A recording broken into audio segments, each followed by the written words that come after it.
dari kelompok 3. Di sini saya akan mempresentasikan bab 3, paradigma Qur'ani untuk kehidupan modern.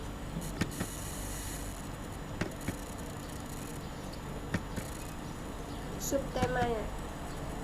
Yang pertama, pengertian paradigma Qur'ani. Yang kedua, fungsi hukum Islam dalam kehidupan modern. Yang ketiga, macam-macam hukum Islam. Yang keempat, kontribusi umat Islam dalam perumusan dan penegakan sistem hukum Islam di Indonesia. A. Pengertian paradigma Qur'ani. Apa sih pengertian paradigma Qur'ani itu?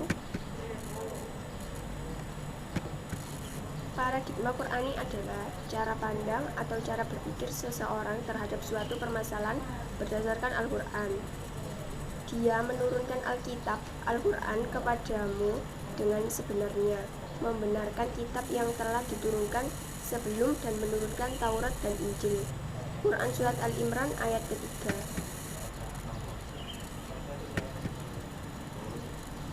B. Fungsi hukum Islam dalam kehidupan modern. Yang pertama, fungsi hukum Islam. Fungsi 1. Fungsi ibadah. Fungsi utama hukum Islam adalah hukum beribadah kepada Allah SAW. Hukum Islam adalah ajaran Allah yang harus dipatuhi umat manusia, dan kepatuhannya merupakan ibadah yang sekaligus juga merupakan indikasi keimanan seseorang. 2. Fungsi amar ma'ruf nahi munkar. Dari fungsi inilah dapat dicapai tujuan hukum Islam, yakni mendatangkan kemaslahatan atau manfaat dan menghindarkan kemadaratan atau sia-sia baik di dunia maupun di akhirat. 3. Fungsi jawazir. Adanya sanksi hukum mencerminkan fungsi hukum Islam sebagai sarana pemaksa yang melindungi umat dari segi perbuatan yang membahayakan. 4. Fungsi tandim wa islahi al-umamah, sebagai sarana untuk mengatur sebaik mungkin dan memperlancar interaksi sosial. C. Macam-macam hukum Islam. Yang pertama yaitu wajib atau fardu. Wajib atau fardu merupakan status hukum yang harus dilakukan oleh mereka yang memenuhi syarat-syarat wajibnya. Contoh ibadah yang diwajibkan bagi umat Islam antara lain adalah sholat 5 waktu, puasa di bulan Ramadan, membayar zakat, dan lain sebagainya. Jadi kita sebagai umat Islam wajib melakukan sholat 5 waktu, karena sholat 5 waktu itu adalah tiangnya agama. Jika kita tidak melakukan sholat 5 waktu, maka amalan-amalan yang lain, amalan-amalan seperti amalan sunnah, amalan kebaikan kita yang lain itu akan sia-sia, karena sholat 5 waktu itu bagaikan tiangnya agama. Kalau tiangnya saja tidak kokoh, apalagi amalan-amalan yang lainnya, bangunan lainnya akan runtuh. Yang kedua, puasa Ramadan. Puasa Ramadan ini biasanya 30 hari atau 29 hari diwajibkan untuk seluruh umat Islam.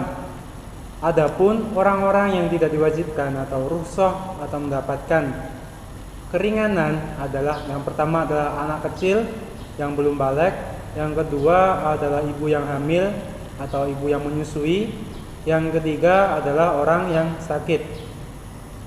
Yang ketiga yaitu membayar zakat. Membayar zakat ini ada macam-macam, yaitu ada macam zakat fitrah, zakat mal. Zakat fitrah itu harus dibayarkan sebelum berkumandangnya takbir. Zakat mal adalah zakat yang kita rezeki kita, seperti zakat emas, zakat perak, zakat penghasilan kita, dan lain sebagainya. Terdapat 2 pembagian sifat hukum wajib, yaitu yang pertama fardu ain, yaitu hal yang harus dilakukan oleh semua orang muslim yang sudah memenuhi syarat tanpa terkecuali. Yang kedua fardu kifayah, yaitu hal yang harus dilakukan oleh muslim atau mukallaf, namun jika sudah ada yang melakukannya maka tidak menjadi wajib lagi bagi yang lain. Contohnya adalah sholat jenazah. Yang kedua, sunnah. Sunnah adalah perkara yang dianjurkan bagi umat Islam. Artinya, jika dikerjakan maka akan mendapatkan pahala, namun jika tidak dikerjakan tidak apa-apa.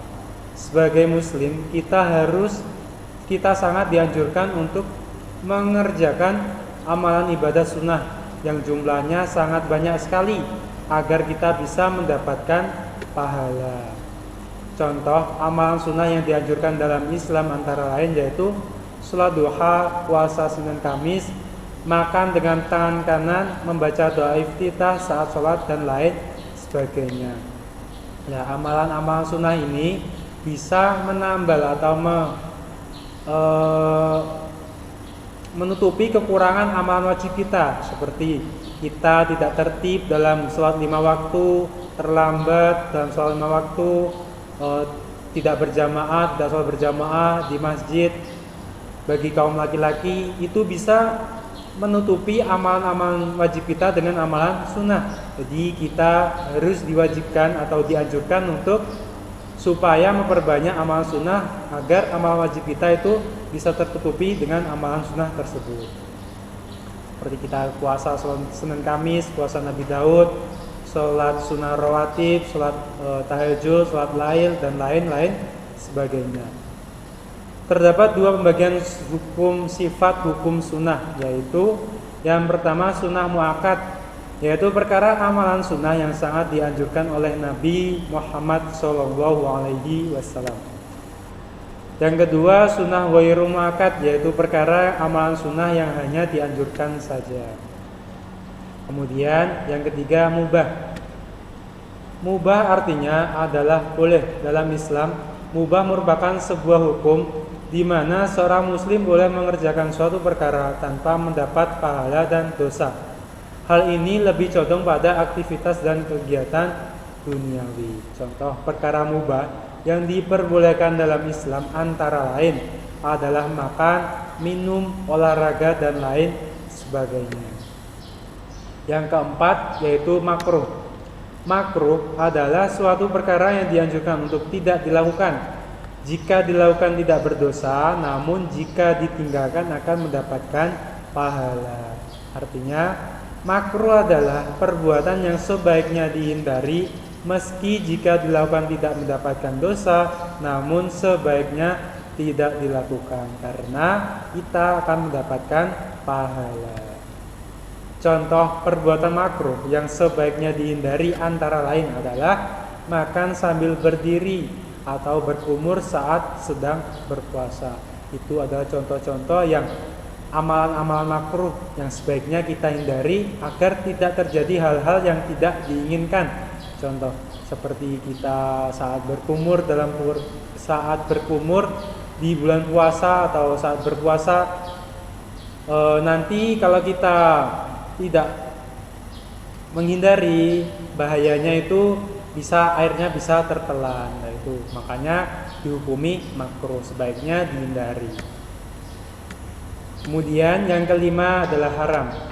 Haram adalah suatu hal yang dilarang dan tidak boleh dilakukan oleh umat Islam. Haram termasuk status hukum di mana sebuah perkara tidak boleh dikerjakan. Jika dilakukan maka akan mendapatkan dosa. Sebagai seorang muslim sudah sepantasnya kita menjauhi hal-hal dan perbuatan yang haram karena bisa mendekatkan kita dengan siksa api neraka. Contohnya adalah perbuatan maksiat seperti zina, main judi, fitnah, makan daging babi, mencuri, membunuh, adu domba dan lain sebagainya. Contoh tersebut adalah seperti zina ya. Zina pada zaman akhir ini, perbuatan zina itu seperti dihalalkan, seperti sudah biasa lumrah, bahkan semua manusia itu melakukan perbuatan zina. Contoh pacaran. Nah, pacaran itu ada termasuk perbuatan zina. Terus memandang makhluk selain muhrimnya kita, memandang berlebihan makhluk selain muhrimnya kita, itu adalah termasuk perbuatan zina mata juga. Nah, itulah adalah perbuatan zina yang kecil. Tapi ke perbuatan yang zina seperti zina yang besar itu seperti bersetubuh atau seperti pasangan suami istri, itu adalah hukum zina yang sudah besar, melewati batas. Itu naudzubillah min dzalik terjadi di kalangan kita.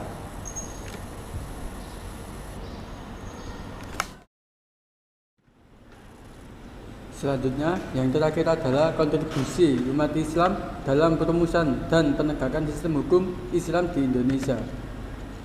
Hukum Islam di Indonesia terdapat dua sifat, yaitu satu, al-sabat atau stabil.